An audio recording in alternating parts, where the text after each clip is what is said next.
Peace. And so be peace. So today I have a poem called One's Experience is the Next One's Teacher.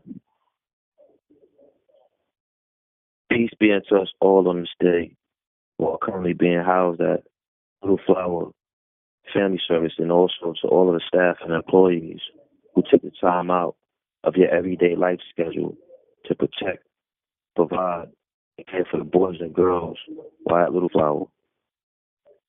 Please pardon my soul for this unexpected message through Mr. Shadir, as she is reading to all of you on this day. My name is Thomas Lee Trent. I am 42 years of a man who is currently being housed in a New York State Correctional Facility for the last 25 years straight because of mistakes and decisions that I've made at the age of 17 years young. However, I know the emotional pain and confusion that you all may be experiencing by not having your freedom of living where you do not want to be, away from your family and friends and loved ones as well. I was also in a group home in Long Island, Suffolk County, Yaphank, Berkshire Farm, starting at the age of 11 years young.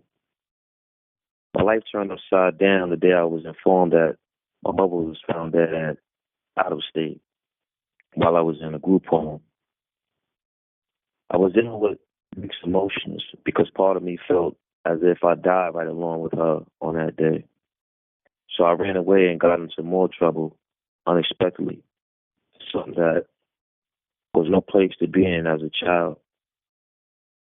I spent 18 months upstate New York in DFY Division for Youth, away from family and friends, which is now called Office of Children and Family Services, from the age 13 through 15.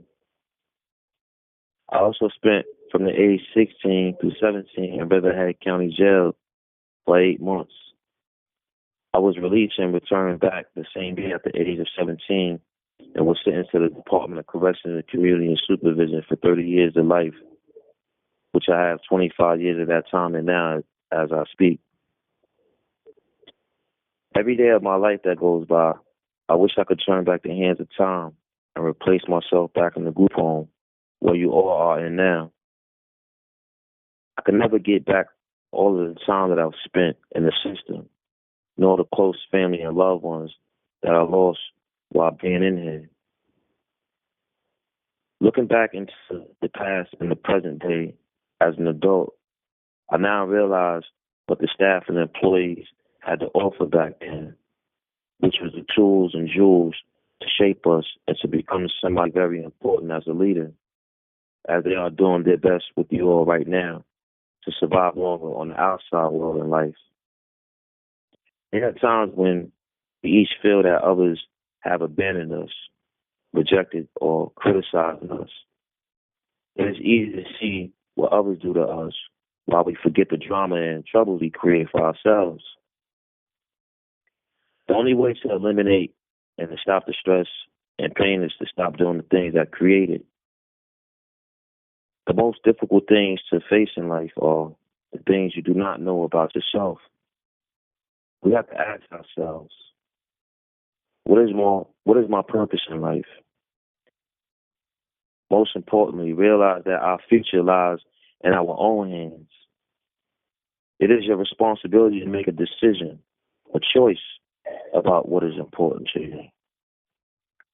Once you accomplish that through time, patience, and sacrifices, you will see things prosper in life, and all that you are will attract to you because your most difficult challenge strengthens our survival skills. These are the lessons that pushes us to the limits of our greatness. To accept them, we must be open-minded and understand that nothing happens overnight. It takes hard work, discipline, and determination to accomplish all of that you desire and destined to be. Anyone and anything can challenge you, but it will not overtake you until you give up and surrender, no matter how hard we try. No matter how hard we try, we can't seem to do, say, or be what others expect of us. the harder we try to pull others to us, the further they move away. And the more we try and fix things, the more they seem to get, the worse they seem to get. When you take the time out and focus on building your belief system, bettering yourself, living conditions, mentally, emotionally, you can focus more on bettering your environment for those who need the guidance through your experiences, which is and will always be the next one's teacher. So all of whom have pulled away from you will come back full circle through time.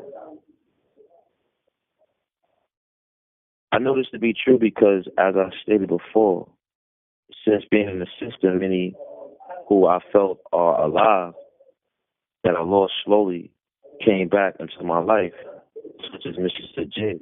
Shadir, and many others whom I've known since I was about 5 years young.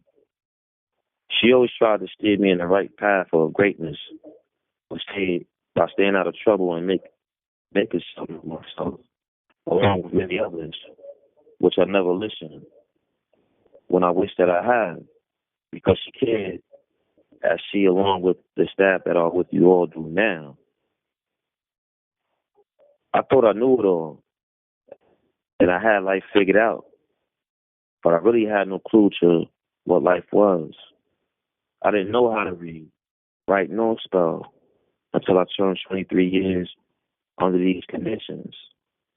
My purpose for reaching out to you all is to open up your eyes to avoid traveling down the path that me and many others have, and for you to recognize your worth. Because good things come from where you are.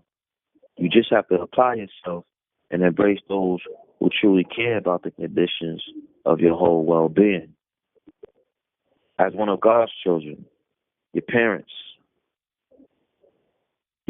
child, even if you have never known your parents or built a firm bond with them, one thing about broken bonds, they can always be rebuilt, or you can build new bonds. So please take full advantage of what is in front of you. Trust, respect, and communicate with them before life passes you by and you lose them in yourself in the process before it's too late. You have all of the programs from schooling, mental health counseling, medications, and job training skills to help guide you in the better directions than I had back then, because to become successful, we believe in you all. I believe in you. So it's not asking too much of you all. Please know that we all need somebody to help us become something or someone better in which we are used to. Trust and believe in God. Thank you for your time. And in addition, we all at one point experienced trauma from the things that we've experienced in our life that was exposed to us as a youth, as a child, in our household environments, whether it's school or someone else's house, from domestic violence, fist fights, drugs exposure, verbal abuse, physically being sexually abused, and nothing being done about it. A lot of times we get placed in the foster care and group home system because we have to be removed from either behavioral problems or because the people that we live with are not capable of taking care of us. That's not always a bad thing. Just do know that when you start off in a group home, it could be a great thing for you all because they help shape you into working, becoming responsible, and being cared for a proper way that they might feel was being neglected to you. However, there's a flip side to it that I also want you all to realize from experiences I'm speaking, not from somebody else's story, my life story. A group home is also can be the start of the process of you graduating up to another group home, which is a more secure facility, which is Office and Children and Family Service. And then if you still don't get it together, you can go to jail, prison, and it can escalate even further. So please take the time out and take heed to the message that was just delivered to you from me through Mrs. Shadir. Thank you for listening.